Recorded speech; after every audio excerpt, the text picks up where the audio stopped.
Hey everybody, welcome back. Episode 49 of the Legends and Dragons podcast. I know 40. Here at the Legends Lair, here in Hurst, Texas. The Chance Burleson. That's James Cloud. You guys know Phillip. Phillip, number 4, man. Number 4 on the podcast, man. This been is a year ago. 1 year ago today, you were on the podcast. I was my first podcast ever. Let's revisit the last. I visit the last. There's nothing really significant that's happened in the last year. Like when you look back, Life's changed. I look back in the last year. So a year ago, were you on the Red Mets yet? No, we were not. No, because summer was when summer was when. See, that's it. So the first episode, we hadn't even started yet. We weren't even talking about Henson. Nope. Well, I mean, I was talking about. I don't even know if we do. The thing hasn't happened yet. We were talking about Phillip, but we weren't talking about Henza. Doomsday happened April 19th of 2020. Oh, so we're April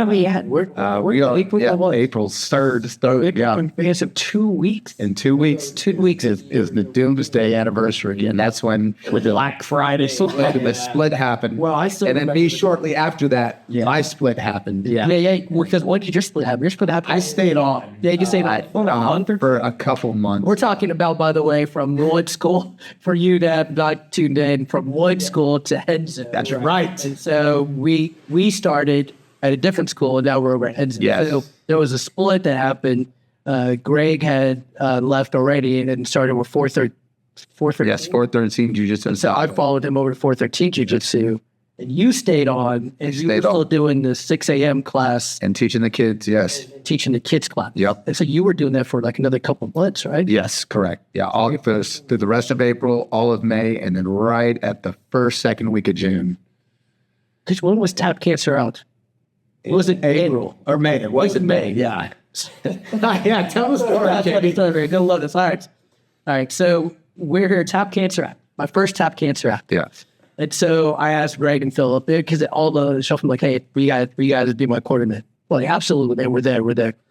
So Greg gets there, Phillip gets there. Of course, Mikey Rodriguez, he's competing as well, so he's there. So got some good guys there. And I'm talking to Mikey all laughing. He was like, hey, man, where are you going to go? Because he knew that I followed Greg 413. I was like, listen, man. I said, I am going to go to the school that Greg and Phillip open up. You know, as soon as they open up a school, I'm there. He's yelling this at a jiu-jitsu. Of course he is. Yeah. And there's old teammates and association people there. That's dude. I'm no-chill clowns over there. I'm not knowing his thing. I'm just talking. And I, of course, I was like, man, what the hell is he talking about? Like, I was like, golly, I was like, I have no idea what's going on. Yeah. He's a prophet. Yeah. It was fun. Yeah, that was bad. It couldn't have worked out any better. Yeah, because I was just talking to him. Mikey was like, yeah. I was like, yeah, man. I'm like, wherever these guys go. Yeah. And then he go, and then he asked something about Phillip. I'm like, listen, man. I'm like, I'm not the smartest guy in the world. I said, but if I'm going to open up a school, I'm bringing this guy because this guy is for the kids program and for the 6 a.m. stuff. Because I know, like, Greg is not getting up at 6 a.m. He might not even go to bed at 6 a.m. No, he doesn't go to bed till like 2 or 3. Greg keeps my hours. He keeps Place Wilson hours. So the funny thing, this is an interesting segue into, I don't know if it's a segue into what I'm going to say or if what I'm going to say is a segue into this. But over the last 1,000 years that I've been running schools, we teach martial arts. Like when I have a student that moves. Yes. Right? And the question that they ask is, do you have like an affiliate over in this town or the state or whatever? We want to stay in the system. Sure. We want to stay in the system, which is easier to do in jiu-jitsu because jiu-jitsu is jiu-jitsu. Yes, correct. But martial arts is not martial arts. That's very true. Right? So if you're in an American karate school like here, for you to rule out a Kenpo school or a Taekwondo school or a Japanese karate school or whatever, for you to rule that out because it's not in the system is a mistake that other people don't realize they're making. So what I tell people when they're going to move is don't look for the system, look for chemistry. Yes. Chemistry with the instructor. because what I've learned is that people will, if you develop that chemistry with a student, that good kohai senpai relationship, I mean, it's showing me like my loyalty was to a person in the school, not to the system or the organization or anything like that. Because you crawl through broken glass for the right instructor. Absolutely. Yeah, Absolutely. Without them requiring you. Absolutely. And well, that's what I said. did. And that's what I did with Greg and Phillip. Like, as soon as Greg went over, I was like, dude, I have no skin in the game. My tie is to him, not to them. What's funny about this is because now we can talk about it. Sure, of course. You know, cats out of the bag, everything. When that first happened, when the split happened, when I stayed on, there were a lot of haters saying that I was disloyal to Greg. Now, here's the thing. I was ready to quit the day that the split happened. I was going to leave that day. And he told me not to. He said, don't do that. You've got a the wife to feed. And you got the students. Kids, yes. And he goes, you need to stay there. And he goes, and you need to step into my role. And he goes, you need to take over that academy and do my job and do it well. And so I stayed on, and I tried to get his job. Right. And that was shut down. Yep. And then, it just push came to shove. Everything happens. Everything happens for a reason. And man, we could not be in a better spot. We'll get that. I want to finish the last year, though. All right, so in June you left. Yeah, I left in June. And then you started on the red mats here. So hold on. Okay, yeah. Let me back up because That's very important. This is your story. Come on. I knew that it was coming. This is all I've ever wanted to do. You got to understand, like, this is right. This is our life. This is what we do. This is our job. This is what we get paid for. So when somebody comes in and throws a monkey wrench at that, it really irks me.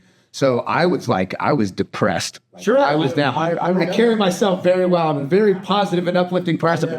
Don't get me wrong. I get depressed. Some office. Yeah. And so that's what I was saying. I remember coming in. So I'll tell you guys this. I came in right after I left, and I had no idea what I was going to do. And Chance and I sat in the office. I was crying. Yeah. In front of Chance, I was in tears because I was upset. I had no idea where we were going. I had no idea what I was going to do. Yeah. And Chance offered a key to his dojo. Yeah. The most beautiful gift you could give somebody. Yeah. Meant more to me than that key meant more to me than if you handed me $1 million cash. Well, that's the. Do you know what I'm saying? You don't know the background either. I mean, yeah, you do. But when everything went down, Chance and I were talking.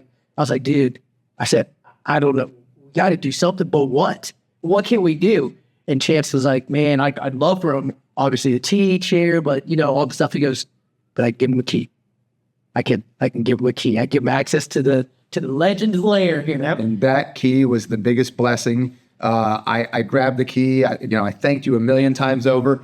I sent out a post, and the first day that I opened this location, I think we had 19 or 20 of my 6 a.m. guys showing their love and loyalty to me to show up. And man, it was so amazing. And we started Renzo Gracie DFW right here these red mats. Yeah. If it weren't for Legends and for Chance and Jimmy, Renzo would have never happened. Straight up. Well, and I obviously, because you and I are brothers and we're very close and we're family now, so I knew how you felt about it. Yes. But when I went over to the grand opening with the bounce house, the grill and everything, and just the outpouring of love of men that I had never met before. Yes. Coming over. Yeah. They're like, oh, you're the guy. Oh, yeah. Yeah. And they hold you in high regard. And that was so cool. That was so cool. Yeah. It was awesome, man. So June, when did we open the doors? In August? August 7th was our my first special day. Yes. Yeah. August. So, it was a Wednesday. I'll never forget. And it was we opened the doors and we had 25 people at 6 a.m. And then I think you average it out 6 a.m. Around 20, 25. Yeah, which is great. And I can't wait to build it to 30 and then hopefully 40. And, Yeah. But it takes a lot. 6 a.m. is a lot to do. Your boy Talon, did I tell you, we haven't even talked about this. Your boy Talon said, hey, Dad, because he wants to get jiu-jitsu. I said, listen, you have to stay on the mats. You still have to play basketball and stuff. He goes, I want to go 6 a.m. jiu-jitsu. Now, with my schedule, internally, I was like, mother. I was like, Nick, but Talon wanted to go. I was like, all right, man. I said, where are we going to go? He goes, I want to go Mondays. I want to go Thursdays. I says, all right, we'll go Mondays and Thursdays. So we hit Mondays. Talon on the car ride home was like, Dad, I love going to that 6 a.m. class. I mean, he loves the guys there. They take such good care of them, rolling, man. So anyway, so with all that, so now, fast forward a year later, how many kids? I'm here. I wonder if I want to hear rumors. I hear rumors, only because Jeremy knows. I hear rumors that, dude, you might have to count. Yeah. Is that yes? So I've been watching the pictures. Listen, I've been watching the pictures, Phil. Yeah. And what I noticed, the last week or two, that line of kids, starting to stretch around. I was like, Well, if you guys remember, at our last, so my last kids promotion was in March. Yeah. I had about 15 kids that weren't eligible for promotions because they just started. Another 12 or so that were out sick, just because the flu and stuff. Yeah. And I promoted 72 kids on the mat. And that was a month ago in March, and 72. Yeah. And it's just been amazing, it's been great, very, very humble for the experience. And this is, what happens when, this is what I do. I don't want to sit here and, brag. I build kids program. This is my third kids program. Let's brag about it. Because I just something you just build. I mean, how many programs have you built so far? How many kids programs? Three. I built the kids program at Gracie Baja Southlake. Okay. I built the kids program at Carlos Machado Mid-Cities. Yeah. And now I've built the kids program at Renzo. The great thing with Renzo is the owners there have given me free renting. Yeah. Which I have never had before. I'm at Gracie Baja and at Mid-Cities. Yeah. And so they don't question me. They don't push back. When I want a parents' night out, I get the parents' night out. When I want to do the kids' camp, I do the kids' camp. When I want, it solely falls on my shoulders. But in that retrospect, it's all my responsibility as well. But it's going amazing. And thanks to the journey, such a great help. She's so amazing with the kiddos. And but I've got an amazing coaching team. I believe in all of my years in jiu-jitsu and all of my years teaching kids, right now, I have the best kids coach lineup that I've ever had. Wow. And that says a lot because I've had some pretty good coaches next to me, but nothing like this team. I've got Coach Rob, I've got Coach Josh, so Coach Rob Edens, Coach Josh Card, Coach Aaron Eaton, and then Coach Journey Klaus as well. And I mean, and when they're all four on the mats, it's just like a well-oiled machine. It's so amazing. And the parents love it. And it's great. So the funny thing is, I just got this email. Matthew Brenner, he runs the 10 action karate locations on the East Coast, and he's got some really great content. But he talked about, and you just spoke to this. We keep talking about our school and our team is like it's like family. It's like a family. It's like family. And he said the problem is, he said we need to take a page from Netflix book. They're like, a $30 billion company. And Netflix is like, we don't have a family. We have a high-performing team. Yes. And he said, the thing is with a family, you don't bench your nephew because he won't do his job. Right. But you would on a team. Absolutely. And he said, the problem with families, you end up micromanaging and controlling. That's very true. Rather than giving them skin in the game and saying, okay, here's your task.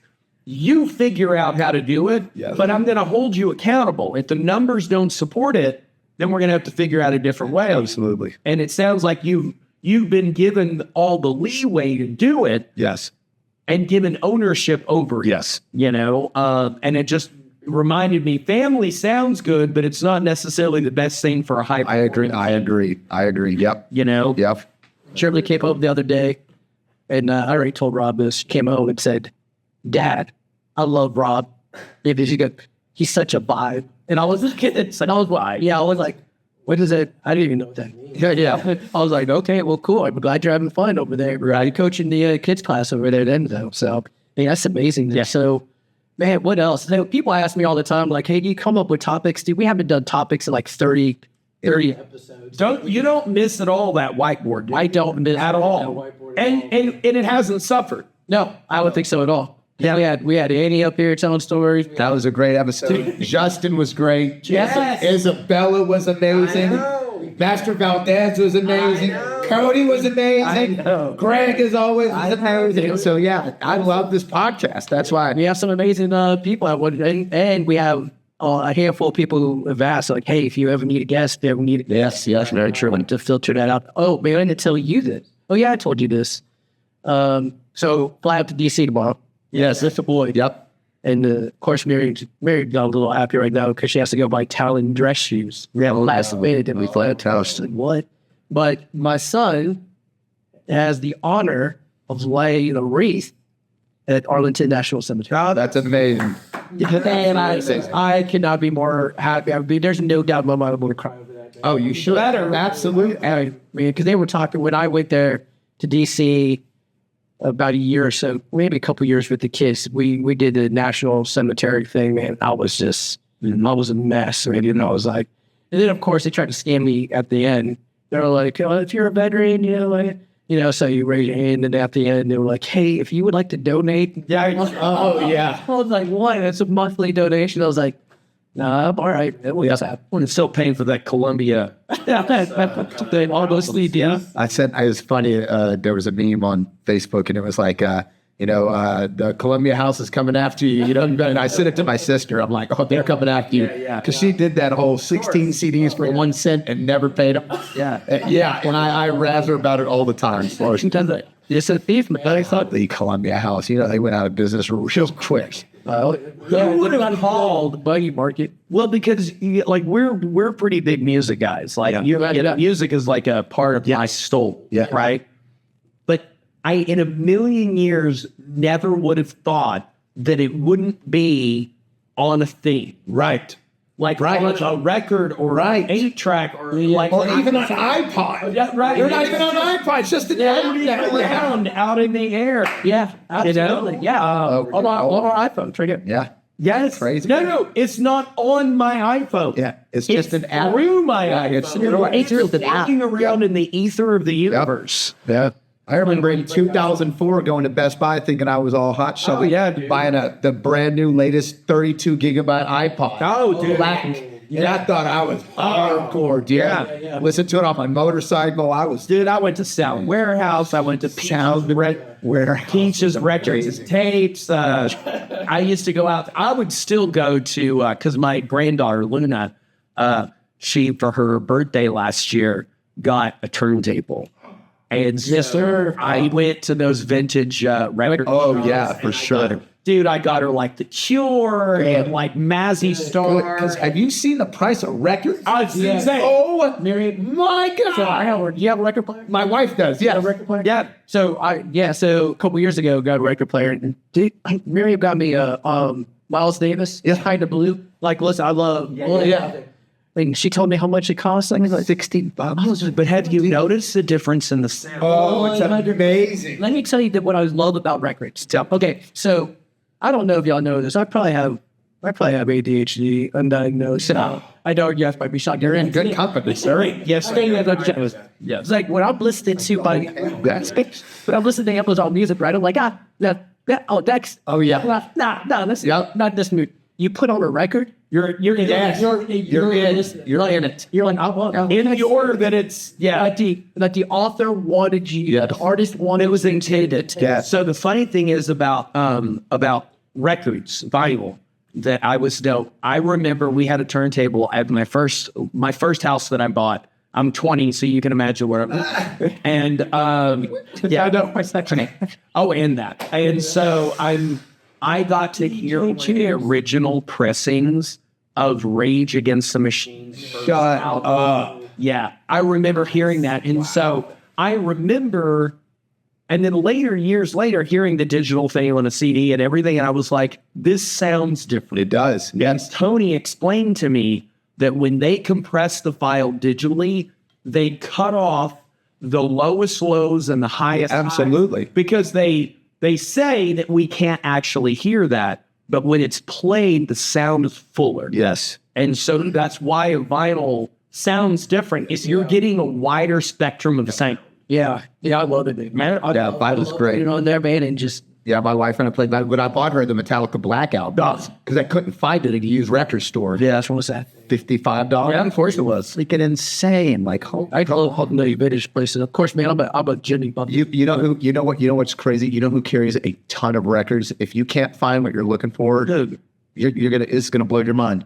They got rid of all their CDs. We used to shop there for CDs, and now they have a buttload of records. Best Buy. No, Promise you. You can be hours in there looking through the records. The one in Alliance, it's a record section right there in the middle of the store, just like you would go and get your CDs and your DVDs.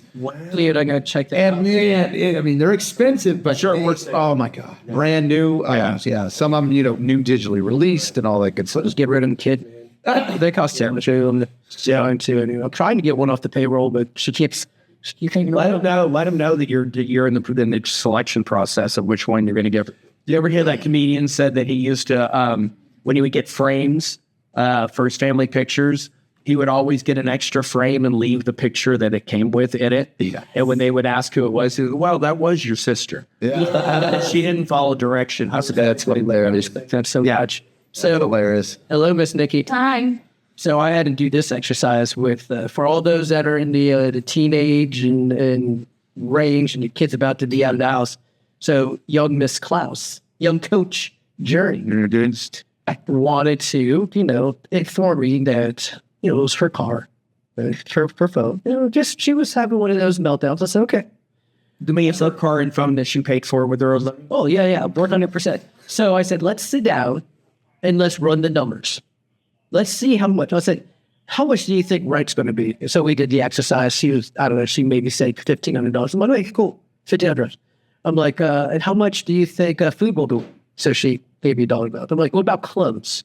She gave me $1 amount. I'm like, internet, water. Yeah. Just go to electricity. I'm just going through the whole, I'm having her write it down. And I'm like, okay, I said, what's that a month? So she gives it $1 amount a month. I said, okay, now what's that a year? And she goes, you probably need to make $55,000 a year. I'm like, yeah, that's crazy, isn't it? I was like, oh, and we haven't even got into new tires for your car, registration for your car. It's a good little extra. I'm not trying to kick her out, but I try to direct her toward her. Like, hey, it's not going to be cheap. He pulled a Cliff Huxtable on her. Yeah, Better saying the other word. Yeah, that would have sounded horrible. They don't remember that episode. They got to I was like, oh no, I can make it. He's like, oh, there's not. By the time he's got no money left, right? Beautiful. I need to say this to you, for you parents out there: stop being your kid's friend. Yes, especially to be your kid's parent. Yes. They need a parent. I love my kids. 100%. I love them. I want to hang out with them. I want to travel with them. I want to do stuff with them. But I'm their parent. Yes. You have to parent your. Well, I love what Louis C.K. said about this. He's like, listen, if you're a parent and you haven't given a finger to the back of your kid's head when they turn around, he's like, you're not doing the work. Yeah. Like, if you got nannies and stuff, you know what I mean? The thing is that, and I've said this for years, but children are the absolute best and absolute worst thing in the world. Often within 5 minutes, you go like, oh, I love this child. Yeah. They're an angel, and I can't imagine my life without them, and I'm going to choke them if they do that again. And that's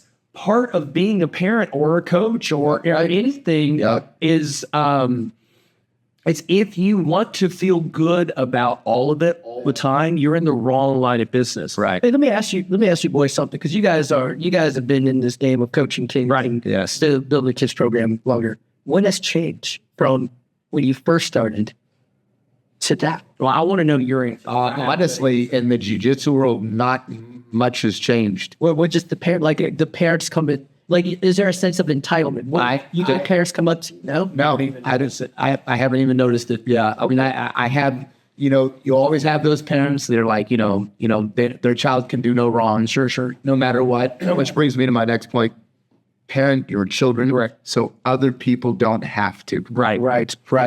Yeah, can't stand it when people can't control or parent their kids. Yeah, because I'm the coach. I'm not supposed to be the parent, but I will parent your child if I have to. Right. Yeah. But I don't think there's been a entitlement shift. There will always be some of those parents like, hey, this is my kid. He can never do no wrong. And, that's with anything. That's in school, If they existed 20 years ago, they exist now. Think about it, though. But I think the whole shift is where 30, 40 years ago, if the teacher, said, hey, parent, your child's being bad, the parent would be like, hey, and scold. And now if the child's being bad, the parent's on the coach more. Show me the footage. Yeah, and it's reversing, and it's crazy, and it's just I don't know. I can tell you when it comes to teaching martial arts, what has changed, and it has changed for the better. Oh, okay. Okay. Yeah. When I was a child and the Karate Kid came out,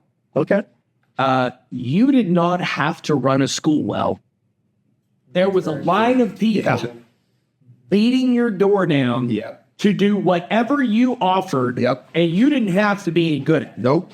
Okay, so I remember around that Karate Kid time, right? And this is the 80s. Yes, I call it so 80s, I think. So around that time, and I'm 13, 14 years old, and I remember Dad for a Christmas special one time, he wrapped presents with a foam throwing star and a gift certificate in it. And that was the Christmas promotion, and they could put it under the tree, and it was like, whatever, it's special, right? Right. Dad had to sneak out the back door of the school with me because there were people beating on the glass out front to come and buy one of those come in next year bars. Oh, wow. Like, I've never seen anything like that since. Yeah. Now, they didn't even care if we were any good at teaching martial arts. They just wanted to do martial arts. Right. And that was this big craze. Yes. Fast forward to now. Yes. If you're not a legitimately good school with a good business model, you will go out. Well, because we can fact check everything. Exactly. Back in the 80s, you couldn't look me up. I could tell you I had a 10th degree black belt. You couldn't deny it. It should be this Yes, way. There's I agree. accountability. I agree. I agree. And I think that what happens is that if you do a good job, there's another organization I'm a part of that has a concept or a principle called attraction rather than promotion, right? If I'm doing a good enough job, I don't have to convince you that I am. Very true. It will pull you in, and you're seeing some of that over there. Yes. And there's a rising tide concept. We actually, even though our petty nature, when we hear about somebody doing a bad job running a school, I'm petty enough to go, I'm not doing that. Yeah. Yeah. But on a very higher level, on a spiritual thing, Phillip, we don't want there to be any bad schools out there. That's very true. They won't go to another school. They'll just quit martial arts altogether. True. So a bad school is bad for all of us. Yes. A good school makes all of us better. I agree. I agree. I will say another thing that has that changed over time is that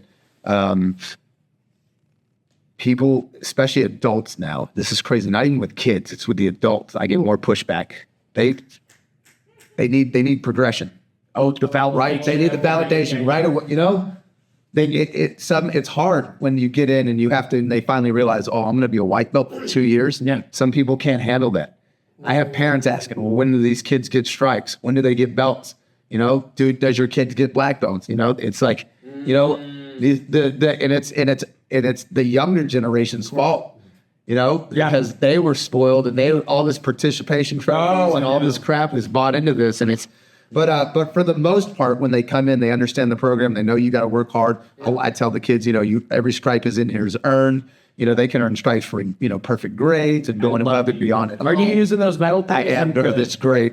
And so, and they know that it's going to be earned. Those kids can't get a black belt in jiu-jitsu, which is great. And that it's going to take a year to earn a new belt. There's no fast forward programs. I don't bump anybody up in rank. You will sit at that belt for the allotted time. Question. Because I've wondered about this. Quiet down, Mickey.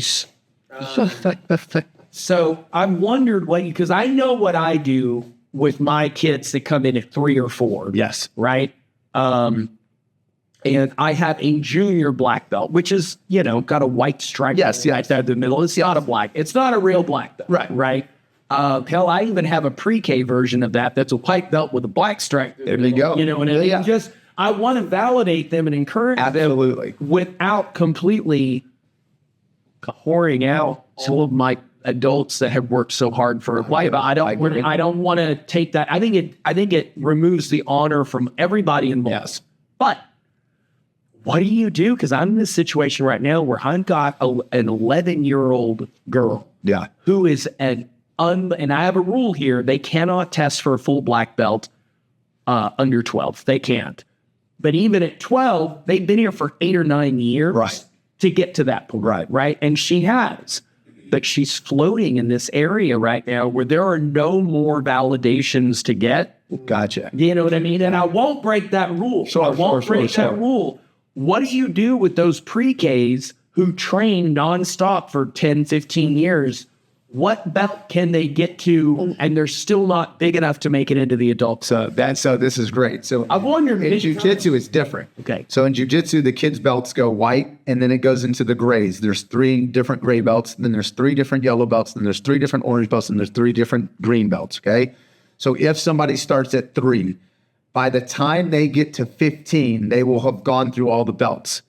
When they turn 16, they are eligible for adult rank. We will automatically give them a blue belt. Oh. Now, this kid has been training 13 years and has a blue belt on and can probably smoke most Everybody adults, in there. but he cannot have a black belt because he's not eligible for it. So then at 16, he's a blue belt, 2 years to purple belt. He's 18. You know, if they fast track, the earliest you can get it is 19 in jiu-jitsu. So there is a system in place. Yeah, there's a system in place to get them. But yeah, or is that just with? that's with it. Yeah, that's with that. No, that's with that. It's a standardized. It's a standardized in jiu-jitsu. So, but When did you the have kids belt thing come about in jiu-jitsu? Because it didn't exist. yeah, I don't know, maybe 15, 20 years ago, maybe. They saw a need. They're like, we got kids. Oh, yeah, for sure. And so they did.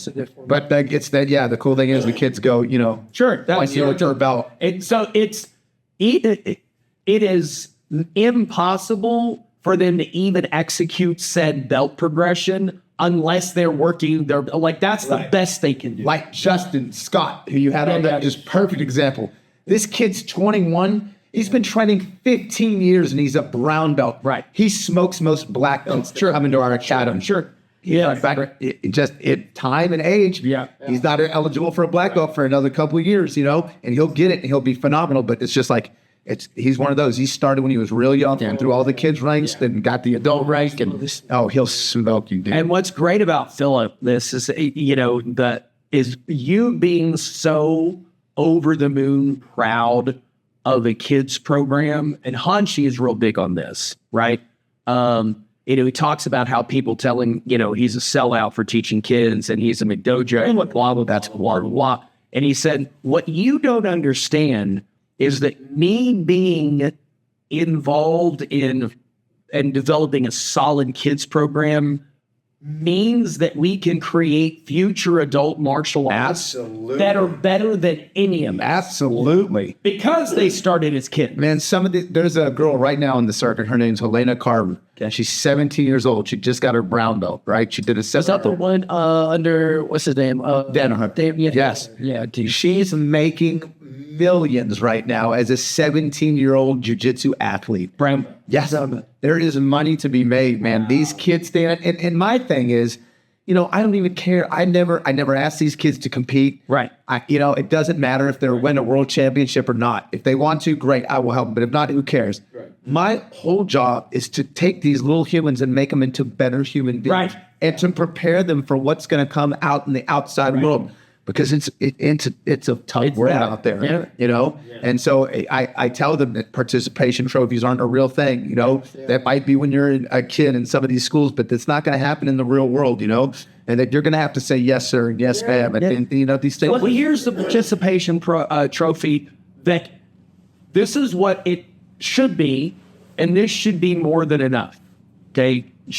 Little Jimmy, not little Johnny, little Jimmy. Came to class, worked real hard. Jimmy, I'm proud of you. Good job today. I think that it is reasonable for us to expect at least some of that in our life. Absolutely. That's your participation. Yes. Yeah. If somebody telling you they're proud of you, good job. Yes. But a thing that you can hold in your hand, that's what I told you the problem with competition is. Right.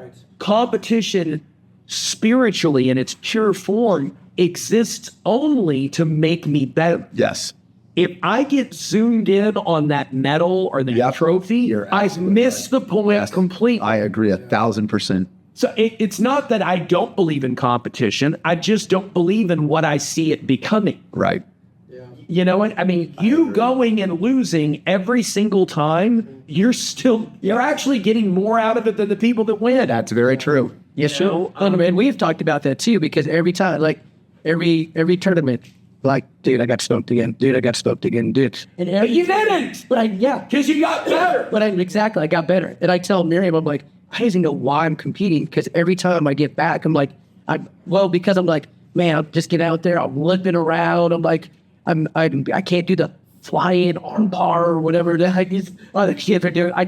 There's limitations. Right. And so I'm like, I leave initially like, man, I'm deflated initially. And I'm gonna be honest, like, sometimes, but then I start talking myself out of it by like, wait a minute, there's nobody else is out there with the ball. No other 45-year-old Right, exactly. it is limping along here. Like, and I told Greg this yesterday because him and I were talking about it. Like, the thing that I don't have any room for is people who complain about, oh, I stubbed my toe, or because there's a difference between being hurt and being broken. Yes. Like, when you broke it? Yes. Okay, if you're broken, if you have a broken arm, you have a broken hurt. You have whatever. Right. Hurt or exactly. That's the thing. And so I'm like, dude, okay, yes, I'm limping on every I use this guy as like to get up, all the time. But at least I'm out there. We hurt all the time. All the time. And that's why when someone I was talking to at work, I was saying, because they were like, oh, wow, you're really good. I'm like, wow. I said, it's interesting. I said, because I surround myself with guys that are much better than me and who have been in this game a lot longer than me. I was like, yeah, I've been doing this for about 9 years, but I'm hanging out with dudes that have been doing it for 20 plus years. They keep lifting me up. So, and anyway, so I got a couple that are coming onto the mat. Well, and I know I'm the oldest of the three, but we're all old. Yeah. Right? I see shirts all the time I want to buy you.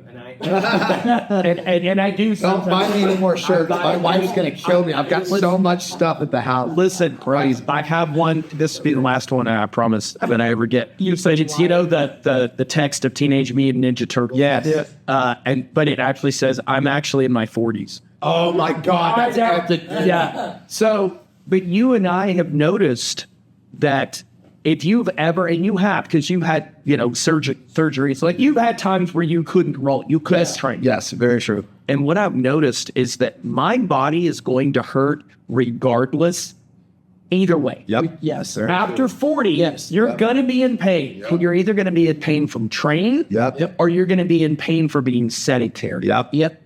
Well, choose how you want to hurt. Yep. Yeah, choose your hurt. Because there is no pain-free after 40. Yep. Right. Yeah, it's the guys and Choose your hard. Yeah, choose your heart. Yep. But there's some guys that even at the gym who I called out today on social media, like Justin Smith. His back was hurt. He came in civilian clothes and just stood on the side to see what the technique was. That's awesome. I was trying to do it. Bryce was talking to me. The guy we have on the podcast? No, not that Justin. Not Justin. But he's probably hurt too. Justin Scott. Yeah, well, he probably hurt all the time. Oh no, he's 21. He's probably got the He's the Justin. young ligaments. Yeah, that's true. No, another Justin who got the first gold medal. Well, one of the first gold medals at EDSA at the last tournament. And so he was on the mats, man, just soaking it all in. Yep. There are other dudes I see out there like, oh man, you know what? I got a bump shoulder today. Guess what? I'm not using this arm. Yeah, I'm going to train one arm until Yep. That's how it should be. There's something that everyone can do. Stop using it as an excuse to not get on the mats. But my big thing lately has been accountability. Like, if we're accountable to each other. That's why I tell Miriam, like, it's not blue belt, but like, I'm not going to quit at blue belt. I'm like, I have Chance at Phil who come to this house. Oh, yeah. I'll drag my ass out of this house and take me to the back. Yeah. I say that people, if you're in martial arts, you need an accountability partner. Stop going solo. I agree. And in my opinion, I mean, there's a thing to be said about a coach, player, positive words into you, but you still need somebody that's not the Not his coach. not going to coach all the time. Like, hey man, I do good. Well, in the military, you need a commanding officer. Yeah. Which you are our commanding officer. Right. But it's not just one grunt and a commanding officer. Not at all. You're side by side. Yes. And you need those people like in the trenches with you. You need strong leadership. Yeah. But you need that camaraderie. with the people that are not running the show. I agree. You know, because Jimmy and I are both like, I have no idea what the hell's going on. He has no idea what the hell's going on. But we're in it together, like in bonded in our ignorance. Yes. You know? Yes. And so it's just really, really cool. It's a really, really cool journey. Because, dude, I'm not going to let you sound. I'm not going to. Look, here's the thing.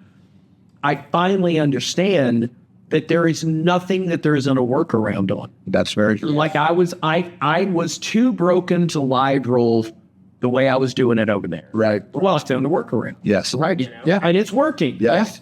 Like I rolled, even though I was stupid and I hurt my neck. Now I know not to. Right. Now I know to stop on the neck. Right. But I rolled an hour of 7 minutes. That's amazing because I've never even put you at 7 in a row. Well, so here's the thing. So when the guys came in, they were like, Jake was like, well, how long are the round? So he goes, like 30 minutes. I'm like, 7 minutes. Yeah. And he was like, 7 minute rounds. I'm like, yeah, sometimes we go 7 to 9. I just chose a lower number of the two. Right. I was like 7 minute rounds. So we did 7 minute rounds. 30-second break. Good deal. And now in an hour, I took 2 of those off because we had 5 people. That's okay. That's okay. But the fact that you rolled for that full hour, man, is amazing. But in my mind, I was like, I actually don't have to take this out. It's just my turn. Yes. Like I could have rolled the whole hour. Good. Yeah. And that's one of the big missing parts in my game is that I didn't have the stamina. No, I remember when you quit in a 5 minute one. No. Yeah.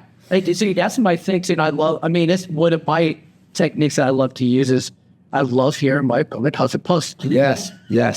I just love. That's what I love. Hey, Dad, let's run down the hill. As in, No, son, let's walk. yeah, exactly. That's a technique, though, man. So, anyways, that's Good stuff. My thing is good accountability, though. So, anyways, I have a question for you, Phillip. Yes. Because I know that you, while you're in your downtime, are probably enough like me where you kind of visually project, fantasize of where this is all going. What does that look like? For me, The picture in your mind. honestly, the picture in my mind, no matter where it's at or who it's with, I mean, I want to be doing this till I'm in my 80s, you know? I want to be on the mats till I die. And I won't even be eligible for a coral belt till I'm 71. But the goal is to do jiu-jitsu until I die. Renzo Gracie taught Hickson a choke in his basement 2 weeks before he died at 96. He was serious. Yeah, 96-year-old. He's like, he called him over and they went to the basement and they started working on this gi choke. And so I'd just love to be on the mats. But as long as I've got a good support team, a good family, I love Renzo. So I'd let I want to be in this association. I love Greg to death. And so the goal is for me and Greg to keep building the community and to keep building Renzo DFW. And I mean, I'd love to finish out my career there. That'd be great. That'd be amazing. there's a really would. In the double, I'm telling you, man, Renzo, the environment in Enzo's, Dude. God, It's the best. it really, It's the best. It is amazing. It's a solid tool, like no doubt. But we've worked really hard to get that. Yeah, without. Yeah, because like I was telling young Coach Klaus today, was I learned more in my mistakes than I've learned any just. I learned more from failure. Yes, correct. I'm not saying that you and Greg failed, No. but there were some hard knocks. Yes, there were some walls you ran into. Well, you got to think, and here's the thing, and this is, I think it's different in every martial art because, I've been in the other martial arts, and I'm sure you have this here. It's just different with instructors in schools. But when you have like a really good bond with your students and the professor and everybody's, bonded, it's such a great thing when everybody comes together, The problem is that so many people that they lean on their professors or their coaches too much. You know what I'm saying? And that's where the disconnect is because listen, when you have a school with 200, 300, 400 people, not everybody's going to see eye to eye on everything. Correct. You can't. Right. You can't. That's why I always say no religion, no politics. Yep. Because you can't, I have a kid in my kids program. He's Muslim. He's not allowed to bow to me at all. He doesn't bow in anything I ask. Nothing. He just stands there. Beautiful. When he comes up, I stripe him. He doesn't bow. He doesn't celebrate birthdays. So when I have a birthday on the mat, he steps off. No problem. Yeah. I love him. His dad served for our country. Yeah. Fought for 8 years in the Marine Corps. Yes. He's a Muslim, love his dad to death. Great family. So, you know, you have to make sure that you know, everybody, when they come together, they're not going to see eye to eye, but we have to have that common goal where everybody's like, okay, we're here for this one goal, we're here for this, because when we're all on the mats, we're all equal. Right. Other than rank, we're all equal. Yes. I don't see race, religion, none of that crap. It should never even be discussed. Stats do not care. They don't. They don't care. Neither They don't does the care. world. The world doesn't care. I tell people all the time, in my 6 a.m. class, I got pot smokers training with cops. I got ex-felons training with SWAT officers. I got business people training with blue-collar people. You know what I'm saying? Like, we all come together. So glad to hear to train with it. Because one of the things that it's my little thing. It's what I love to do, and it's not hard for me. It's something I like doing, but it means so much to the people that I do it for. Yes. I learn how to say a few words in their native language. Yes. So I speak about 5 or 6 words of 30 different languages. Does. Because I want to be able to greet them the way they would be greeted in their home country. That's awesome. It's a tiny thing. Yep, It's it nothing. is. It's very true. But to them, It's huge. it is, you know? And so I've been saying assalamu alaikum to my Muslim family here for a long time. And I just learned how to say the response, because they always said, blah, blah, blah, blah, after, and I didn't know what it was. And so I asked them, like, what did you do? They're like, wa alaikum assalam. And so now we got that little. That's very cool. Every time they come in. So I told you about my Muslim student that trained about 10 years ago. And he came in and he was like us, right? He comes in, he goes, I wanted to do martial arts since I was a little boy. But I grew up in Saudi Arabia and I wasn't allowed to do it. My family wouldn't allow it. And he was devout. Right. And he said, can I do it if I can't bow? And I was like, can you do this? So it's Kali salute. When we do Kali, we don't bow. We just do this. He goes, I can totally do that. I'm like, we'll do that instead of bow. That's cool. It's the meaning behind the bow that matters. Yes, very true. You know, I love that y'all do that. Yeah. Because some of my, you know, especially like Annie, okay, she runs the Christian Soldier program. Right. Right. And so on our black belt test, I hate that you're going to miss it. But Jeremiah's going to kill. Well, Jeremiah's going to kill it. And so happy for that.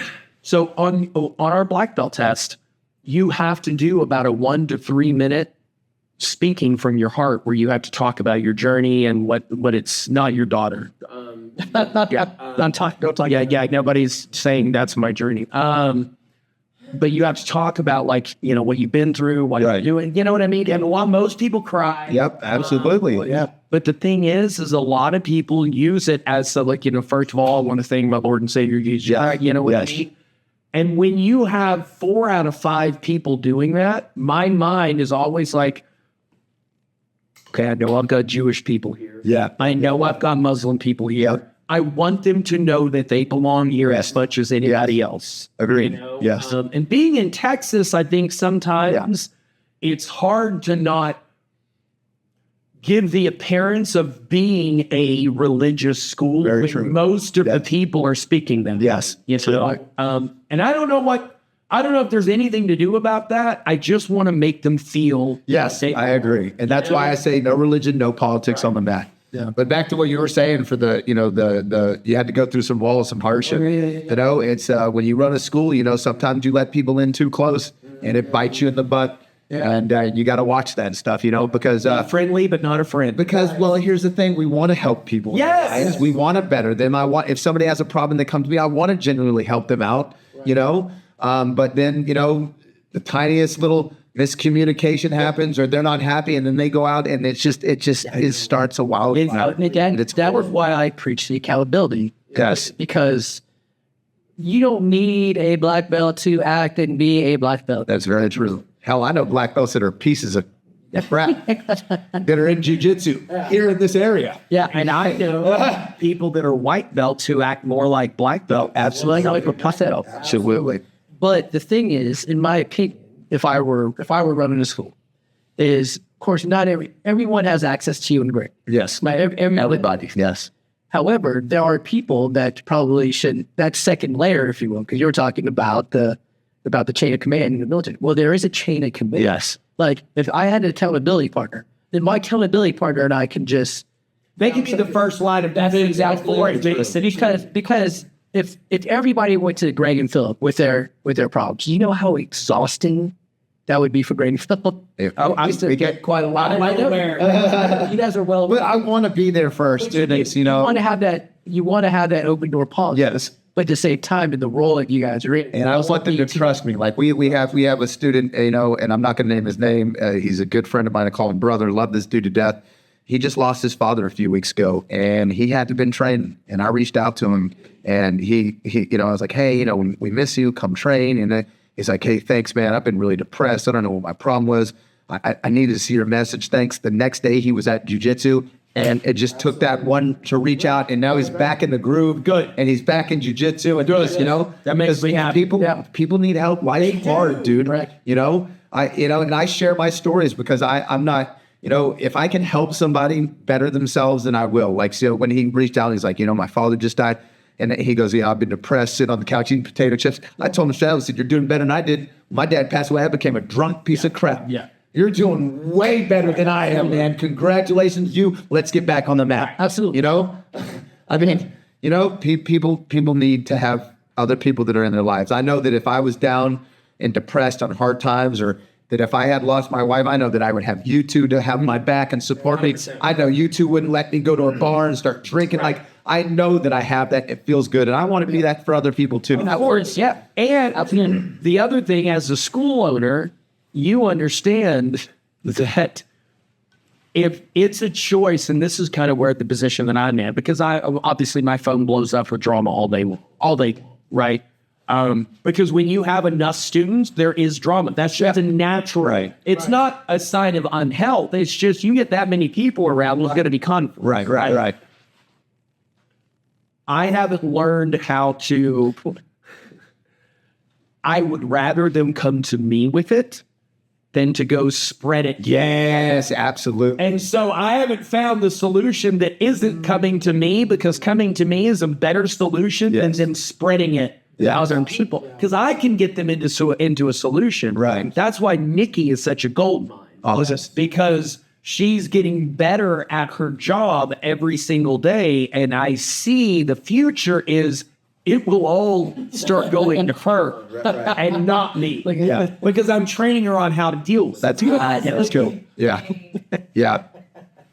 Thankfully, Greg handles all that stuff. He's really great at it. You know, I mean, I do some conflict resolution. Like, obviously, if it's the kids, it's 100%. 100% shoulders. But for the adults, for the most part, it's Greg. But the great thing is that we've created such a great environment, right? That you know, we haven't had any problems. Now, not to say that's not going to happen, because like I said, you feel some. The bigger you get, people are going to have problems. Nobody's going to see eye to eye. And remember, it's just most of the time when somebody leaves, it's just a miscommunication problem. Right? It could have been solved by talking or something. But the problem is the person leaves and they go run their mouth. Yeah. You know. Yes. They want to leave and say, oh, well, this person was doing this. When it wasn't even that at all. If you would have just sat down and talked to this person, we could have avoided all that. Well, something that I do at work in my role, one of the apps I wear is professional statements. And what I tell people is, I'm not chasing your happiness. Yes. I mean, your happiness is a moving target that I will never be able to hit. Now, when you walk through those doors, I do demand professionalism and respect. I don't care if you send each other Christmas cards. I don't care if you like each other. I don't. But you're going to treat each other. Absolutely. Have to. And I don't care if you're happy. Your happiness is on you, not me. Like, don't. I tell people that all the time. And it's so true. Your happiness is 100% your responsibility and nobody else. Yep. If you're upset, don't get me wrong, stuff can happen and it can ruin your day. Sure. But it's up to you to get it back on track and nobody else. Yep. You know, everybody experiences trial and tribulation in life. Everybody experiences up and down. Everybody experiences death and mourning and all this good stuff. Or all the crazy stuff in life, but it's how you react and how you bounce back that makes you a person. Surround yourself with the right people. Absolutely. Chris Rappold says that all sparring, and he does jiu-jitsu too. He does Muay Thai with Daily Grot, and he does jiu-jitsu with somebody, probably Silver Fox. because they're friends and they're out there on the East Coast. But he says that sparring, rolling, live testing is simply advanced problem solving. It is. That's what it is. Absolutely It is advanced problem solving. And if that's true, Phillip, then combat at its lowest form is the snap the arm, break the neck, curb stomp. Yes. At the lowest form, that's combat. Yes. At the highest form, it's this. Therapy. It's discussion. Yes. It's talking and trying to see things from each other's standpoint. Yes. A conversation, you just said it. A conversation would solve 99% of all conflicts. Absolutely. As long as I'm more focused on trying to understand you Yes. than to try to force you to understand me. Exactly. Yep. But what's interesting, this magic thing happens. If I will forget about trying to make you understand me, and I will try to understand you, this magic happens where you automatically start trying to understand where I'm coming from. And then we have like healing and completion. Yes, absolutely. And it's beautiful. Absolutely. If you want to learn how to fight, you better learn how to talk. Yes. Yep. I agree. Because the conversation is going to be what decides whether it turns into a fight. Absolutely. Absolutely. 100%. Hey, what are some of your secret secrets? This is your third kids program. Yes. What are some of your secret secrets that help you build? The first rule is very easy, and then it blows my mind that academies that cannot grasp this care about the kid. Yes. Care. That's all you have to do is care about these kids. If you give a genuine interest and show that you care about these kids, not when they're just on the mat, but outside the mat. I tell the parents all the time, if you invite me to a kid's graduation, their basketball game, their high school, I will show up. If I'm free, I will come. I want to be there to support them. But you got to care about these kids. Yep. And I don't think enough instructors care. I think they get on the mat, they want to just get a paycheck and go home. And let's be honest, it takes a certain somebody to teach kids martial arts. It's like herding 100 cats. Yeah, it is. 100 feral cats at one time. We call it Because they're all in different, moods and swings, like pages. staring on a double espresso. But man, when you generally care about these kids, when these kids do good in the school and they bring me a medal or they bring me an A they got, and I tell them how proud I am of it, and it's fantastic, and it lights them up, and they want to do more to get praise, and they want, and when you care about a kid, because we discussed on the other podcast, some of these kids, that's the only love they're getting. Some of them go home and get their butt whooped or get starved, and we have no idea. We don't know what's going on at home. So to that kid, I'm the only ounce of love in their life, and we have no idea. I pray that doesn't happen. I've got amazing parents at our academy. Well, that's what. And the other thing is that Enzo's mom sings your praises all day. Oh man, thank you. I love that family. Yeah, they're great. They are great. But she loves how tight of a ship you are. How strict. It's discipline. You're loving. Yes. But. Yes. But this is my class, and it's going to run my ways. Yes. And there's going to be discipline and respect. You have to have that. Yes. They're going to say yes, sir, and yes, ma'am. And, I'm teaching them this. Yes. They're going to. So I would say, number one, caring about the kids, having enough patience for the kids, and being able to understand and to break things down. It's very hard. Not just any adult can break a technique down so that a 3-year-old can understand it. And if you can break a technique down to where a 3-year-old can understand, I can teach jiu-jitsu to anybody. Correct. And I would take the hardest technique and I will simplify it so that a 3-year-old can understand and work it. Now, obviously, I don't have 3-year-olds berimboloing and inverted rolling triangles, but they understand. Like yesterday, every kid this week, and I want to talk on that next, every kid this week was getting out and standing and headlocks on the ground. Every one of them was able to take their opponent over, even if they were bigger, get on mount, control their partner. And the reason I had been so focused on self-defense lately, especially in jiu-jitsu, did you guys achieve? Oh, man. Can we talk about that video? Let's talk about this because I am pissed. Pissed. Which specifically? I'm more upset of the teachers than anything else. Both of those teachers should be fired. And here's the thing. Oh, well, Phillip, those teachers they're not there to break up fights. You're right, they're not. But any grown adult has the responsibility to protect any child they see that's getting harmed. Yeah. And you both failed at that job. And you're both pieces of crap teachers. Did you see what? I mean, you've seen the video, right?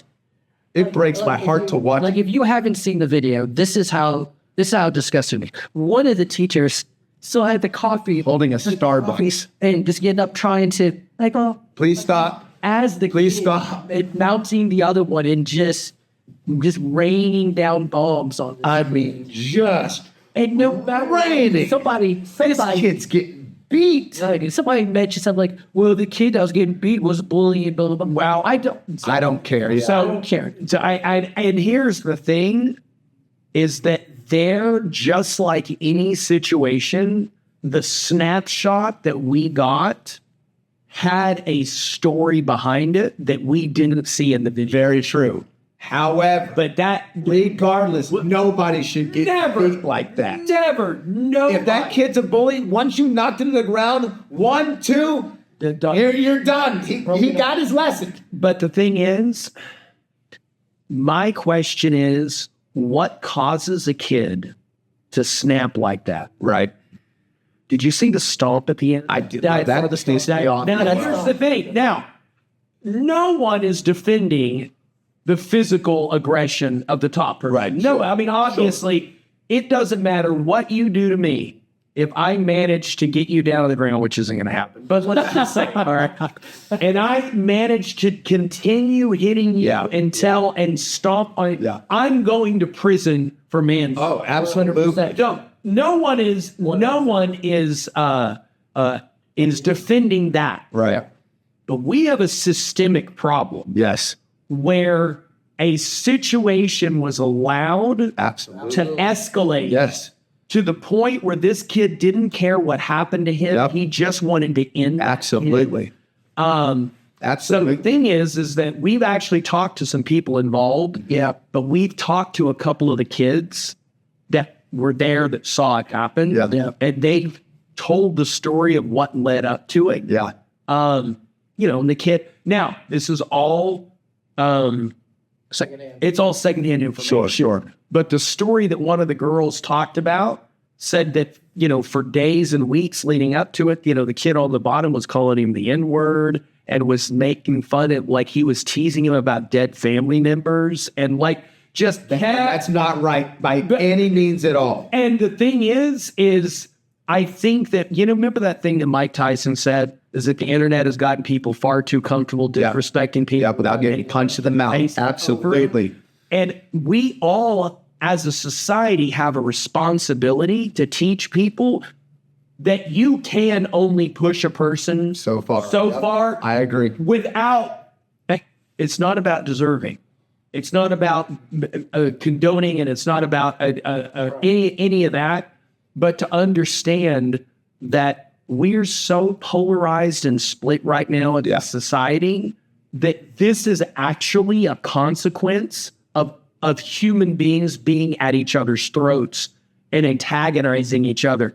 This kind of stuff we saw at Hardwood Junior High is happening everywhere. Yeah. Right. It's sad. It's heartbreaking. very What's sad is that If they both had known martial arts, both of them, 100%. neither of those people would have been in that situation. And it would have happened. They would would have not called have the N-word. None of that would have happened. None of it would have happened. Never escalated. The top one or the bottom. I agree. If they had done martial arts. I agree. And so at work, we've been talking about the fight because some of the guys that have younger kids in Journey of Talon have been asking, "Hey, where do you martial art?" Because they saw the video of it. And so I'm like, listen, you're seeing it exactly. You're seeing just a soundbite and a snapshot of what happened here. The last part of what happened. Right. I said, but let's talk about this last part right here. I'm like, you need to teach your kid how to get out of a mounted position. Yep. If they're being mounted, I'm like, if this kid knew how to get out of a mounted position, there's no way it would have happened. Yep. It wouldn't have happened. And all of my kids last week, they worked. I mean, I had the kids sit on top, and the kid that sat on top is the bully. The kid that sat on the bottom had to keep their eyes on the bully. And as soon I wouldn't say anything, I would just raise my hand. As soon as my hand raised, these kids would rear back with a punch. And immediately when they saw my hand come up, bam, they're out of mount. They're out of mount, they're on their feet, and they're coming to me. Because you can't do And we that. worked the dog out of that. And I know that all my kids would be able to get out of a mount from somebody that has never trained before in their life. So let's spin that on its head. Okay. Yeah, let's do it. So I said, the kid on top, Okay. had he been a jiu-jitsu practitioner, Yeah. and he snapped, That kid would not have. no, None of that. No. he could have just controlled them Right there, right. Yeah. and said, And embarrassed them in front of the whole you class. can't talk to me Yeah. that way. Like, Yeah. it's what you're doing is, like, you have the capability of getting on top of just about anybody and having a discussion with them Yes. about how out of line they are. Yes. Emotionally. Yes. Listen, what you're doing is so hurtful Yes. to me. Yes. Like, the guy on top would have had choices too. And to me, that's more of a superpower than 100%, beating somebody down. 100%. If you can control the dude where monkey can he beat can't, you up. where he can't move, and you're telling him, "Hey, man, you're not going to call me these words anymore." Right. That's ultimate control and power. Yep. Yeah. So even if he had snapped, if you were to snap, I cannot see any reality where even though you know how to punch very well, I wouldn't. I don't see would. you snapping and not just simply controlling the situation. So both, If they got me mad enough, the worst I would do would be the little bit, the bench lights. You know what I'm saying? Yeah, I'd do that. I'd be like, "Hey, man, you better knock it off." I'd do that. really Yeah. Well, see, that's what when the parents was talking to me as well, because we were talking about like he has this idea in his head, even though he's played baseball like raw in high school and stuff. He says, "I still believe, Jimmy, that if I got behind home base, that I would be able to hit off a major league base." He goes, "I still think it." He goes, "No, I know I can't." He goes, "But I think it." Well, of course. I mean, there are people who think they could beat up a monkey. Sure, that's me, and that's why I told him we went down that road. I think they can fight because when they get mad, And I told him, I said, "Listen, it's a lot in my. I can beat up a monkey. I can beat up a bear." I'm like, I will never. I'm like, I'm not that dumb. I said, in my brain, I'm dumb. Yeah. But my actions aren't that. Jimmy and I is beat up a matching. Very still. So the thing is that I really want to encourage people to look at that situation and understand that as much as we want there to be truly a good guy and a bad guy, what we saw was a situation with two people in immense amount of pain and suffering. Martial arts would have helped both of the people. That's what we talked about too. He goes, the more video, because he's doing research. He was like, "Hey, what do you think is better, Muay Thai, Jiu-Jitsu?" And I was like, "Well, what are you trying to do?" And I said, that's what I told him. I was like, you need to learn the stand-up game and the ground. In my opinion, you need to learn both. And he goes, "I've learned from watching all this that," he goes, "because as much as the guys mess with you, you always say, 'I'm not fighting you.'" And he goes, "I noticed that fighters won't do it." because we know what's out there. We're not dumb. That's right. As much as you were like, "Man, you can get on top." There are people out there that would smoke me, dude. And here's the thing. If your little fantasy plays out and you Jackie Chan, Jet Li somebody, you now have an enemy for 20 years. That's right. Looking over your shoulder. That's right. But if we shake hands and hug it out, That's right. I win. You win. That's very true. All right, man. Dude, this has been. Are we already? Yes. Already an hour, bro. Man, I love having you guys. I love so much fun. content. It's Jeremy. Listen, man. So if I go to DC and if something happens and I die, Phillip, you're stepping in. Okay, but don't. Oh, yeah. Dude, don't ever say that. Why would you say that? Well, don't even bring the bad juju in the air. See, what's wrong? What the hell is wrong with you? Hey, why am I laughing like Jimmy had a brain fart. Nothing's gonna happen. Why do I love this? If my heart stops in my sleep, I want you to. You want to come over to the podcast? We'd end it on a real feel-good note. Hey, man. Well, see, that's the problem. Miriam said, and we're at small group at church, and they were like, "You talk about death an awful lot." I was like,